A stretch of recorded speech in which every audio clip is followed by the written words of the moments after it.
The reconciliation station is the final opportunity to error check and is also the station where several of the final forms are completed.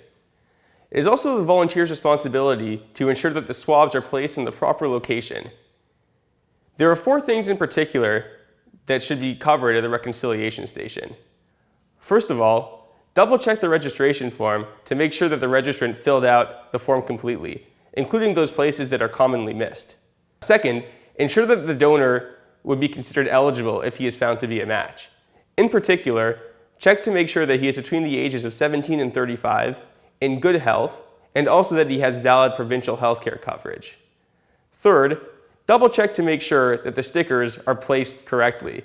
In particular, there should be one on the registration form and one on the back of the envelope as well. Lastly, ask the donor if he has any questions about the process. Once you have completed the final error check, the donor's job is done. Remind the donor that they may be on the stem cell or bone marrow database until they are 60 years old. Also, remind them to contact OneMatch if their address changes so that they can update that in the system. You can also encourage them to sign up as blood donors if they are interested in helping out in that way as well. You can then thank the donor for registering and tell them that they are free to leave. The following clip shows the reconciliation process. All right, so here's my forms and my kit. Perfect, thank you. And welcome to the reconciliation station. And thank you so much again for your interest in signing up as a potential donor. I'm just going to error check your forms and make sure everything's been filled out properly. Make sure that you get on the database, okay? But first, actually, I wanted to check in with you and just ask if you had any remaining questions about anything at all about the process. Make sure that you're properly informed. Nope, no questions. Very good. So I'll go ahead and do that error checking. Good, and everything looks like it's been filled out well. And I'll check for the stickers too. Good and good. Very good. So I'll just deliver some final information to you. It's important that you know that you'll be on the database until age 60, and you might be called up and asked to donate at any time from now until then. I also want to tell you that you may be contacted by OneMatch. They may reach out to you if they have any questions about your paperwork, the questions that you answered. Otherwise, you may not necessarily hear from them. And as well, it's really important for me to tell you that you need to update your contact information and address if it does change by going to www.blood.ca and putting in the information that's changed. And the reason that's so important is because, of course, if you're matching to a patient, OneMatch has to have a way to reach out to you. And so if you do change that information, it's important that you let them know as well.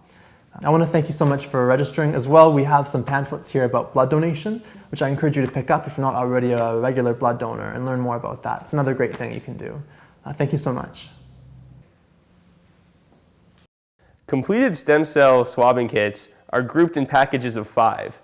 Once you have 5 swabbing kits, wrap them in an elastic band and place them into a clear plastic bag.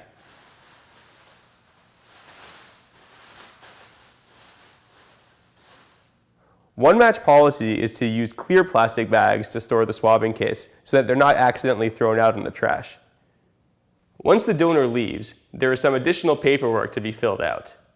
There are 3 forms in total: the registrant data sheet, the tracking log, and the Stem Cell Club outcome tally.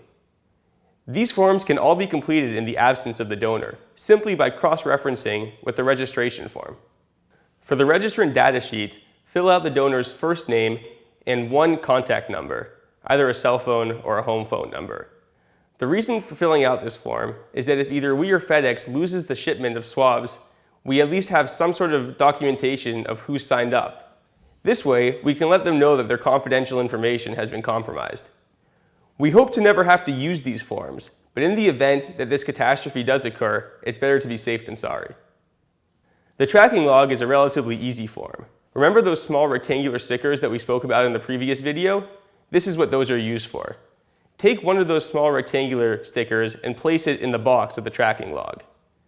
There are 4 rectangular stickers in total, so 3 of these will likely never be used.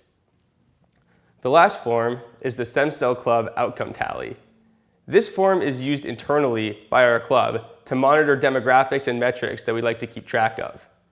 Suppose, for example, that there was a 25-year-old non-Caucasian, non-Aboriginal male registering at the drive. In this case, we would check 1 box for total swabs, 1 for total males, 1 for total non-Caucasian males, one for total males 25 years and younger. And in this case, since the donor is not Aboriginal, we would not mark down one for total Aboriginal donors.